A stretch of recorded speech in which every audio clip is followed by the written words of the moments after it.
عليكم، ازيكم يا جماعه؟ عاملين ايه؟ يا رب تكونوا بخير. بصوا يا جماعه، انا لسه راجعه من بره دلوقتي حالا. جبت شويه حاجات كده، تعالوا نشوف مع بعض. علشان انا النهارده هعمل عشاء حلو قوي لهمسه وهنا، وكمان هعمل لهم حاجه كده، ايه، سهرايه زي ما بيسموها، او سهرايه حلوه. فيا جماعه تعالوا نشوف احنا جبنا ايه وهنجهز ايه. بصوا، طبعا جبت شويه حاجات، يعني للتلاجة. جبت حلاوه، ودي حاجه كده اسمها مرته عجوزه، يعني فاهميني؟ دي بتبقى اللي هي ايه، المرته اللي هي بتاعت السمنه البلدي، بتبقى مضروبه كده مع الجبنه، مع جبنه رومي، بيعملوها اطباق كده اسمها ايه، اسمها مرته او عجوزه. جبت جبنه نستو عشان البنات بيحبوها قوي، وجبت جبنه رومي ومربى. جبت بيض يا جماعه. بصوا، هقول لكم على حاجه. ابو همسه كان جايب لنا بيض امبارح، تمام؟ فانا البيض ده اللي هو ايه، بتاع الاسبوع، يعني اللي بفطر البنات منه للمدرسه. طيب انا عايزه اعمل كيكه، فانا قلت لا، انا هشتري 4 بيضات للكيك، علشان انا عايزه البيض اللي هو بتاع المدرسه، بتوع البنات بتاع الفطار، ما ينقص مني، بحيث ان انا ايه، مثلا يعني مثلا يوم الاثنين يوم الثلاث بعمل لهم فطار، بعمل لهم عشاء، يبقى البيض بتاع الثلاجه زي ما هو، والبيض بتاع الكيك انا اشتريته اهو زي ما انتم شايفين. طبعا حاجه غريبه، بس انا بحب اجيب حاجتي اللي انا بحتاجها يا جماعه، تكون في الثلاجه عندي. بحب ان انا ايه، يكون عندي خير ربنا يعني. فجبت برضو هنا جبنه دي جبنه بلدي. بصوا يا جماعه، بتتباع كده بالقطعه كده، بتبقى ملحها خفيف. فانا جبت ايه، قطعه جبنه بلدي زي ما انتم شايفين كده. طبعا الحاجات دي كلها تتحط في الثلاجه. فدي بالنسبه للجبن، والبيض بتاع الكيك هحطه هنا زي ما انتم شايفين كده يا جماعه. تعالوا بقى اوريكم شويه التسالي اللي احنا جبناهم. بصوا يا جماعه، جيت على المحمصه. جبت، اوريكم جبت ايه الاول من المحمصه. جبت تشكيله لب كده على بعضه، لب وفول. جبت البسكوته دي بحبها جدا جدا جدا يا جماعه، اسمها بيك، حلوه قوي. في منها الصغير شوكولاته بيضه، في منها الكبير شوكولاته دارك. انا جبت ده وجبت ده، ودي برده شبهها كده شويه، بس يعني نوع مختلف، قلت اجربها برده. جبت المقرمشات دي، ولادي بيحبوها قوي. وجبت المقرمشات دي برده، بنات عندي بيحبوها برده. جبت عندي شويه الملبس دول. بصوا يا جماعه، ب10 تمام. دي ب8 جنيه، ب3 جنيه، ب6 جنيه، تمام. دي الاسعار. جبت من السوبر ماركت كيس شيبسي كبير كده 15 زي ما انتم شايفين. وجبت كمان، اوريكم، علشان انا اول ما جيت حطيتها في التلاجة. بصوا يا جماعه، البنات عندي نفسهم يشربوا الخوخ، فانا جبت لهم ازازه خوخ بالشكل ده كده. وهنجهز بقى يا جماعه العشاء، بعدين اجهز التسالي. والنهارده هعشيهم ايه، هعمل لهم شاي بلبن، وعندي فطير في الفريزر هنسخنه، ونجهز كده مع بعض عشاء سريع. تعالوا اوريكم. بس انا نزلت رحت اشتري شويه الحاجات دي انا وابو همسه، وكانوا البنات عندي في الدروس، وكنت قبل الدروس كنت مغدياهم. تعالوا اوريكم شكل المطبخ، انا لسه ما نضفتوش، يا دوب لبست ونزلت. تعالوا اوريكم شكل المطبخ، واوريكم انا المفروض هعمل ايه والمفروض هجهز ايه. بصوا يا جماعه، اول حاجه كده انا كنت عامله النهارده لحمه مفرومه بالصلصه كده زي ما انتم شايفين، لان الغدا عندنا النهارده كان مكرونه باللحمه المفرومه. طبعا المكرونه عندي بتبقى بيضه، ولادي بيحبوا المكرونه تكون بيضه، واللحمه هي اللي في الصلصه، تمام. تعالوا بقى اوريكم شكل المواعين عندي والمطبخ وكده. بصوا، انا كنت بغدي البنات. اسرج بس نور المطبخ عشان انا نسيت اسرج اللمبه. كنت بغدي البنات عندي، فكنت طبعا حاطه لهم اطباق المكرونه واطباق لحمه، يعني بحب احط لهم المكرونه هنا واللحمه المفرومه ايه في اطباق ثانيه. وهنا البطاطس طبعا سابوا بقيتها زي ما انتم شايفين كده، وكان عندي عصير كركديه. وزي ما انتم شايفين كده، بصوا تعالوا اوريكم حاجه. بصوا يا جماعه، هنا عندي هنا كده كوبايه عايزه اغسلها شويه مواعين يعني. وهنا كان عندي شويه مخلل من الصبح من الفطار، وكنت بقشر البطاطس. بصوا دربكه دربكه.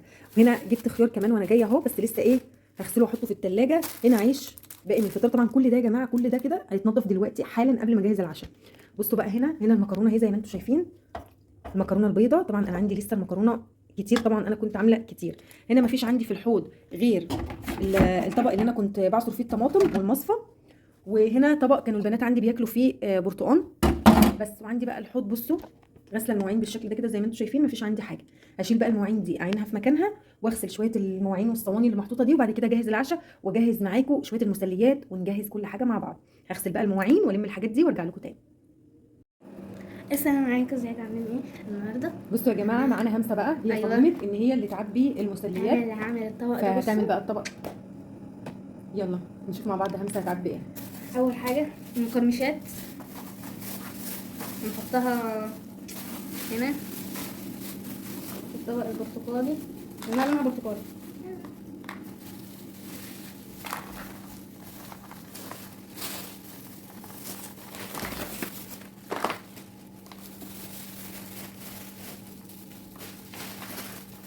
بصي انا مكفتش كلها، فانا هستنى لحد ما املي كله، ولو في مكان ابقى احط تاني. احط كام واحده خلاص. يلا ومعرفش اسمه ايه البتاع ده، بس احنا بنحبه قوي قوي. مش جنبه بقى، قسمي عشان ده يبقى قدام ده، نلبس هنا نب هنا هنحط الحوادق هنا والحلويات هنا عشان يبقى شكل الطبق حلو. كبر الكيسه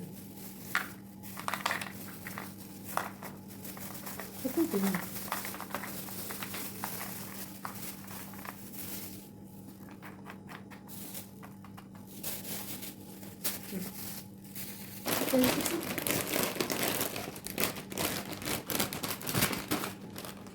بالجبنة. اوه ماشي. هي الدنيا باظت شوية بس هنصرف. هاتي كده.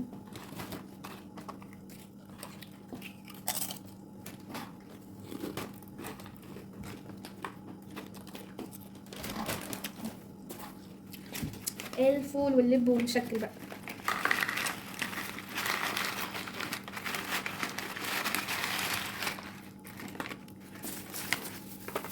نلبس طبعا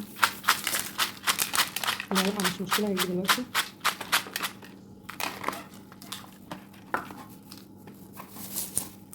طبعا نلبس. شوفي استنى عشان بطلع لك الوضع دلوقتي. ايوه ايه الموضوع غلط. استني يا موسى، لا استني. المفروض كده. ايوه الملبس.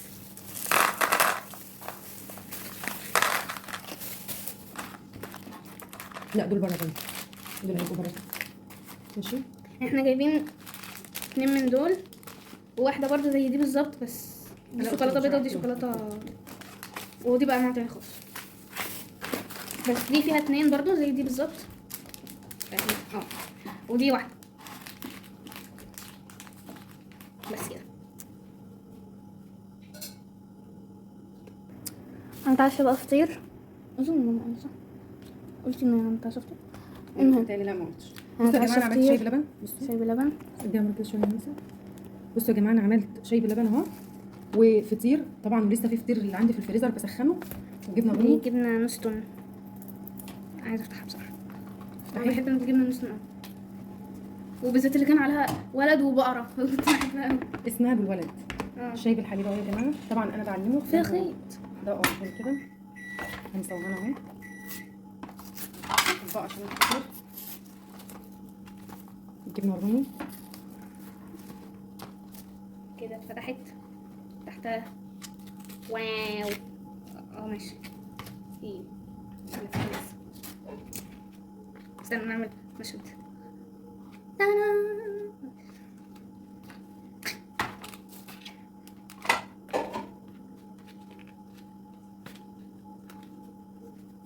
بس كده.